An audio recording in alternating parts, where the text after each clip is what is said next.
Clueless and Headstrong, Aunt Lynette Story, a fictional historical romantic novella by Eyvonne Black.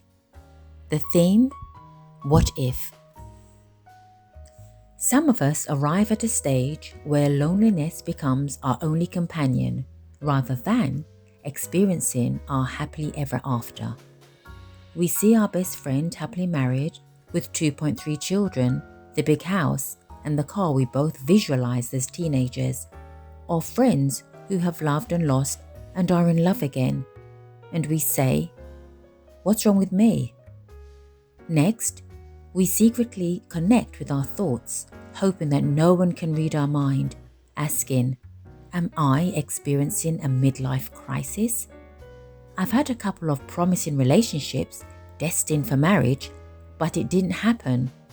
Or, "Since my divorce, I've not found the ideal partner. I have the house, the less favorable car, but no partner, children, or grandchildren."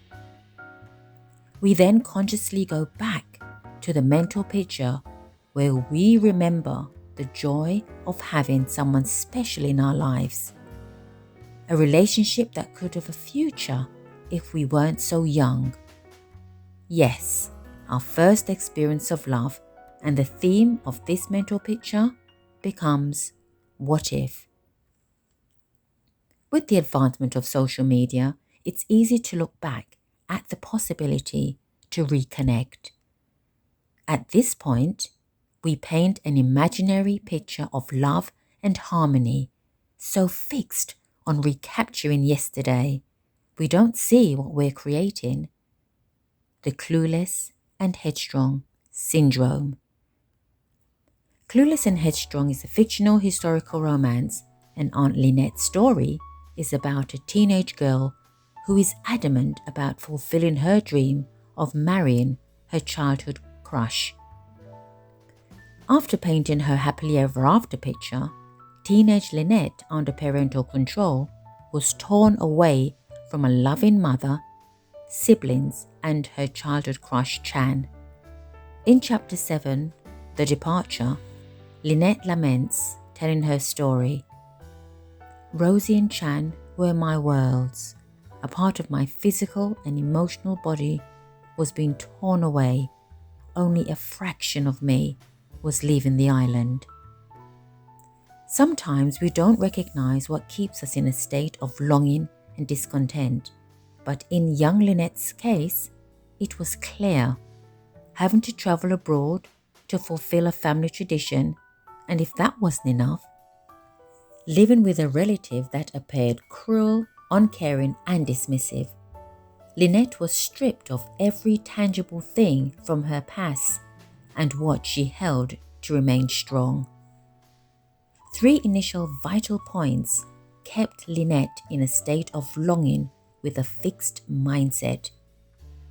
In Chapter 8, Meeting Aunt Gwen, she states, "When she unpacked my luggage, she confiscated all my Mills and Boon romantic novels. She said, 'I'm surprised you did not have to pay extra for your luggage. These paperback books are still heavy and unnecessary.'" Another critical point mentioned in the same chapter, Lynette continued, "Chan wrote to me frequently and I wrote back. For the best part of 2 years, we enjoyed communicating. At breakfast this particular morning, she gave me another letter. She asked, in an unusual soft tone, 'Lynette, who is Chan?' I thought she had a genuine interest in my friendship with Chan, so pleased. Forgetting that she confiscated my Mills and Boon novels, I began to speak about Chan. I can vividly remember the next set of words that left her lips to this day. 'Hasn't this boy got anything interesting to do?' From then, I knew I had made the biggest mistake of my life, but it was too late." This last point, I believe, was what kept Lynette stuck emotionally on the island she called home. Rosie lost the opportunity to join her because of unexpected circumstances. She recalls, "When I knew Rosie wasn't coming, I lost my identity because now it felt I had lost everything." These strong key points can overwhelm anyone with extreme nostalgia, reliving and hanging on to happy memories. Unfortunately, Lynette carried this longing into adulthood, unable to detach from her past, to recognize and appreciate a sincere, loving, and loyal intimate relationship. In chapter 26, my world was beginning to slip away. The now Aunt Lynette faces reality. She shares, "Hector became my world, and although I felt I never deserved him, I needed to be with him every hour God gave us. It felt like I did more with him in the last 2 years of his life. I cried and prayed every night in the bedroom we shared for nearly 20 years, asking God to forgive me and give me a second chance. I pleaded for a miracle to give me back the life I should have treasured with him.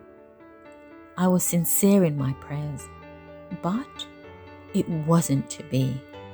My world was slipping away." Aunt Lynette's story is packed with every emotional and passionate feeling recognizable. Her ultimate healing comes when she realizes she has a purpose in sharing her story, which came with redemption for two. My last reflection as the author of this book is to say, it may be difficult to imagine happiness without returning to a particular place and time, and that's okay. But holding on to something that isn't there is a painful reality. Aunt Lynette's story shows that being honest with ourselves and the people we love will allow us to let go of yesterday, and the what if will not become our focus as we cherish today and live in hope for a better tomorrow.